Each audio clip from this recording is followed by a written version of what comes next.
Assalamualaikum warahmatullahi wabarakatuh. Kami dari kelompok 9 akan menceritakan kembali novel yang berjudul Ronggeng Dukuh Paruh karya Ahmad Tohari. Kenalkan, nama saya Amalia Karsani. Saya menceritakan kembali buku ke-1 yang berjudul Catatan Buat Emak. Saya Maiza Arif Maisara akan menceritakan kembali buku kedua yang berjudul Lintang Kemukus Dini Hari. Saya Rehan Raji Nugraha akan membacakan cerita buku ketiga yang berjudul Jantera Biang Lala. Cerita dimulai dengan pengenalan Dukuh Paruh, sebuah desa terpencil yang terkenal dengan tradisi ronggengnya. Tradisi ini telah menjadi bagian dari kehidupan masyarakat setempat selama bertahun-tahun. Berkisah tentang lika-liku kehidupan seorang ronggeng muda bernama Srintil. Saat masih berusia 5 bulan, Srintil telah ditinggal mati orang tuanya. Tragedi tempe bongkrek membuat Srintil dan banyak anak Dukuh Paruh lainnya kehilangan ayah dan ibu. Berencana ini dimulai dari tempe bongkrek yang dijual oleh ayah Srintil, yaitu Santaib. Tempe ini ternyata beracun dan menewaskan beberapa warga yang memakannya. Santaib dituduh sebagai biang keladinya. Oleh karena tidak tahan dengan segala tudingan dari warga Dukuh Paruh, Santaib yang telah kehilangan akal sehat memutuskan untuk memakan tempe bongkrek beracun itu. Demi membuktikan bahwa dagangannya aman untuk dimakan, didorong oleh rasa setia kawan, istri Santaib pun ikut menelan tempe bongkrek buatan suaminya, hingga mengakibatkan pasangan suami istri itu menemui ajal.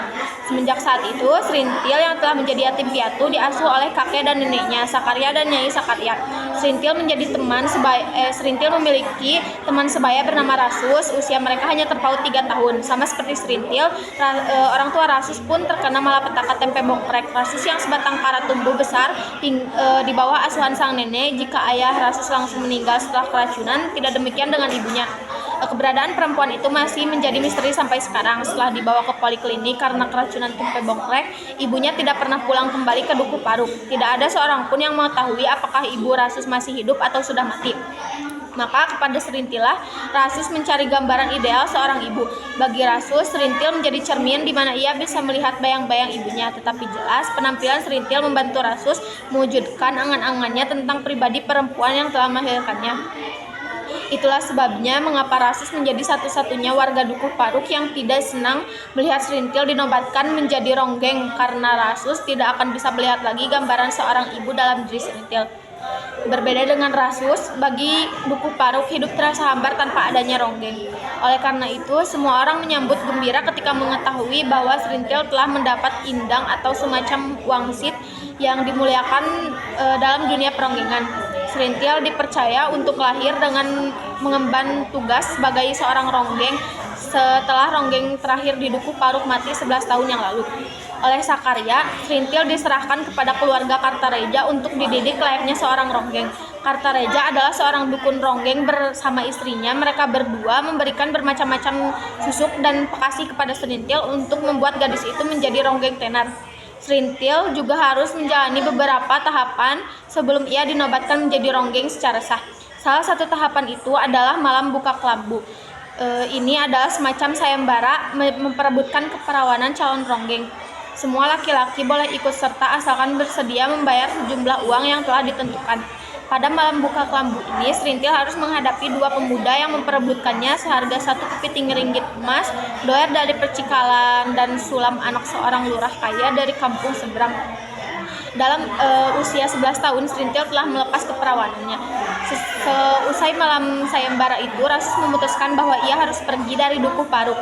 Rasus besar karena menyadari bahwa Srintil telah menjadi milik semua laki-laki.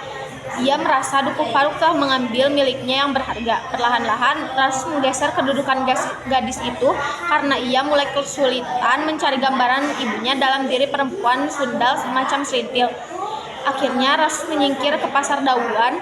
Di tempat ini, takdir mempertemukannya dengan sekelompok tentara. Rasus berkenalan dengan Sersan Slamet dan Kopral Pujo. Melalui Sersan Slamet, Rasus banyak belajar berbagai macam hal, mulai dari membaca, menulis, hingga cara bongkar pasang senatan. Ketika bertemu kembali dengan Srintil, gadis itu telah banyak berubah. Srintil menawarkan diri untuk berhenti meronggeng dan menikah dengan Rasus. Ia ingin menjadi perempuan yang utuh, seorang ibu rumah tangga. Sayangnya, Rasus lebih memilih untuk bergabung menjadi tentara dan pergi dari Dukuh Paruk. Rasus telah berniat untuk meninggalkan seluruh kenangan tentang ibunya, juga tentang Serintil. Ia melepaskan gadis itu, memberikan Dukuh Paruk seorang ronggeng menjadi lebih berarti bagi Rasus daripada menikahi Serintil. Suatu hari, Serintil terbangun dari tidurnya. Ia sendirian di kamar itu, dan Rasus sudah pergi.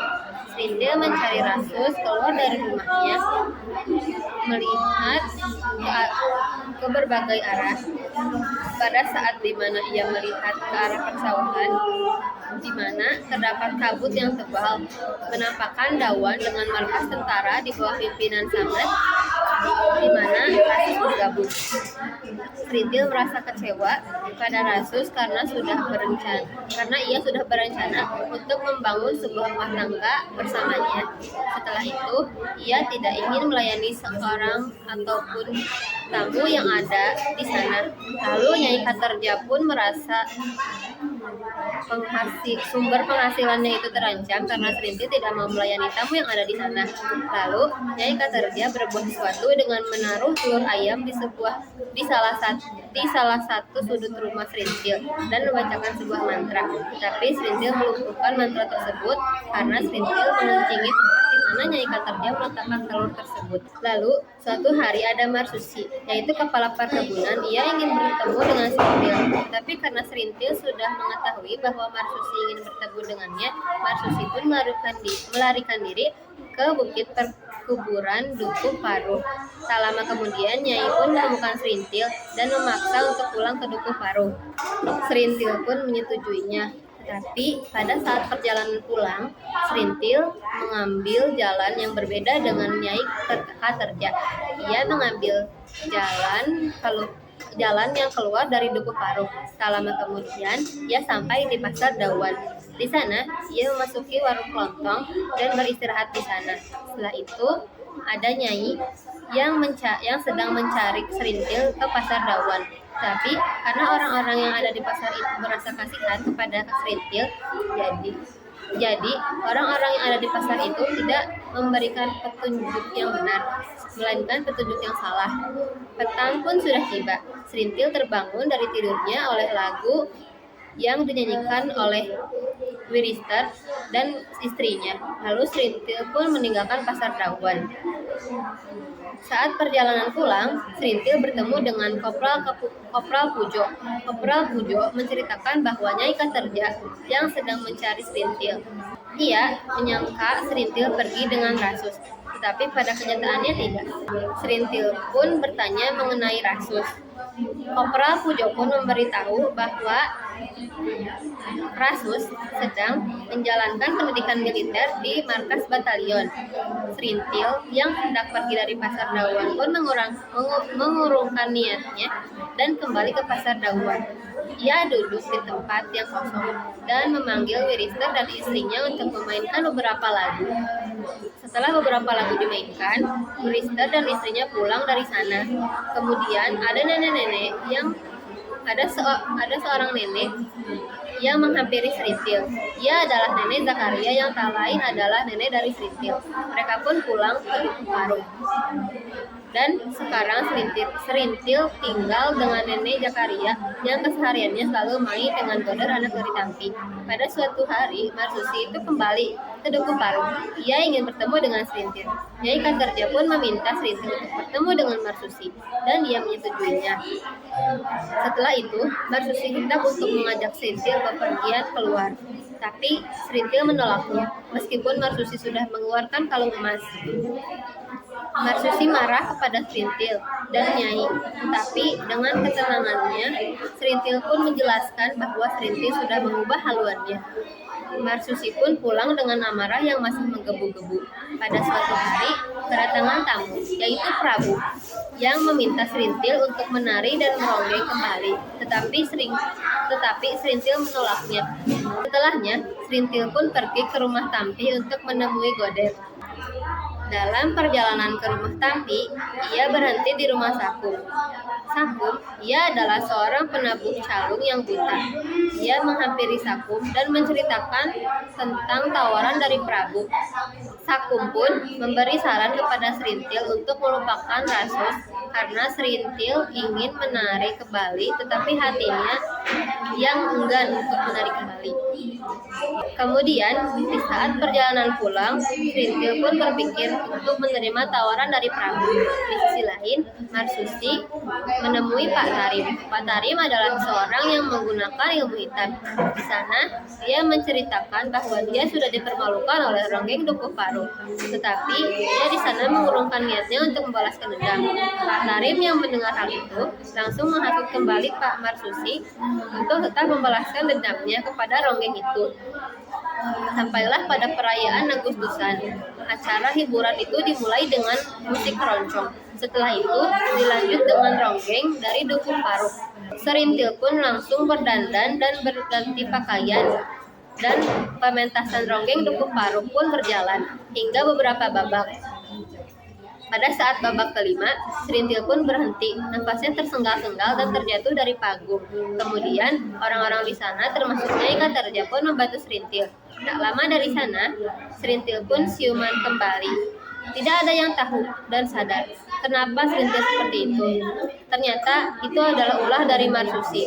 Jadi, Marsusi memiliki botol jimat di mana jika ia menutup botol itu, maka Serintil tidak bisa bernapas. Pementasan itu pun dilanjut kembali. Dan pada beberapa babak, Serintil berhenti kembali. Orang-orang pun membantunya. Tak lama dari sana, Serintil pun sadar kembali. Acara hiburan pun telah selesai. Lalu, suatu hari datang seorang yang kaya raya bernama Santika. Santika dari Alas Wangka, ia meminta Serintil untuk menari di rumahnya dan ingin menjadi gowok untuk anak laki-lakinya yang bernama Waras. Tetapi dalam hati Serintil muncul keraguan soal ronggeng yang tidak menjadi masalah, tetapi menjadi gowok.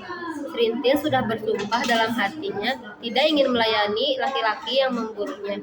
Lalu Serintil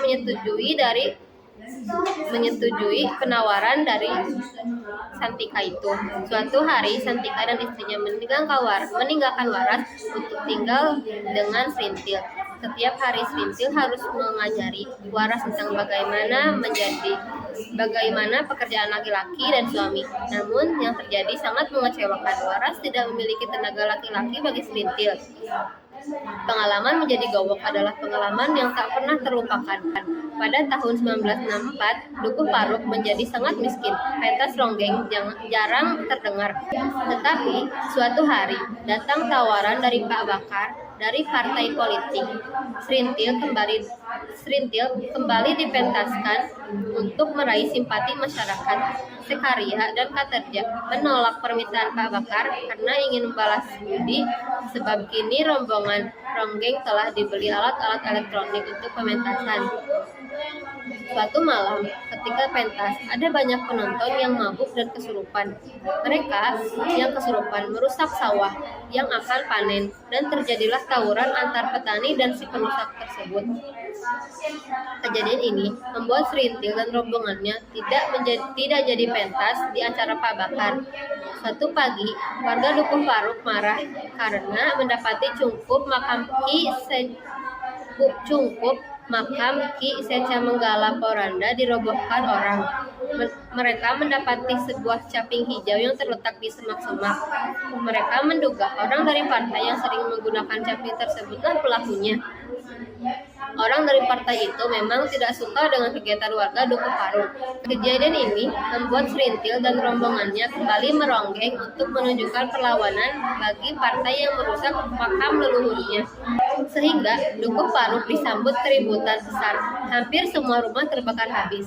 Serintil, Katerja, dan istrinya, Sekaria, ditangkap polisi karena diduga mengikuti gerakan Pak Bakar yang dilarang oleh pemerintah. Warga Dukuh Paruk tidak mengetahui bahwa mereka menjadi bahan fitnah Pak Bakar.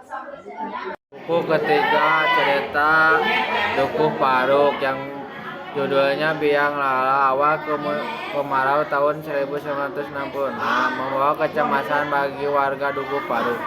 Mereka merasa terancam setelah sekelompok orang mendadak mengepung desa di malam hari, tetapi berhasil diusir dengan kentongan dan suara gaduh. Pagi harinya, warga berkumpul di rumah Sakarya untuk mencari perlindungan. Serintil berniat pergi ke kantor polisi untuk meminta perlindungan, tetapi Nyai Sakarya melarangnya.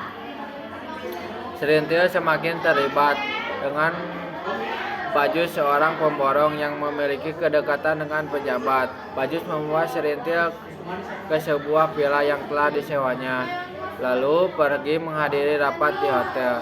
Serintil merasa cemas dan rendah diri, mempertanyakan apakah dirinya cukup pantas di antara orang-orang penting ini. Ia mencoba menenangkan diri dengan melihat membaca majalah dan mendengarkan musik, tetapi kegelisahan itu tetap menghantuinya. Bajas berusaha mendapat dukungan dari seorang pejabat bernama Belengur.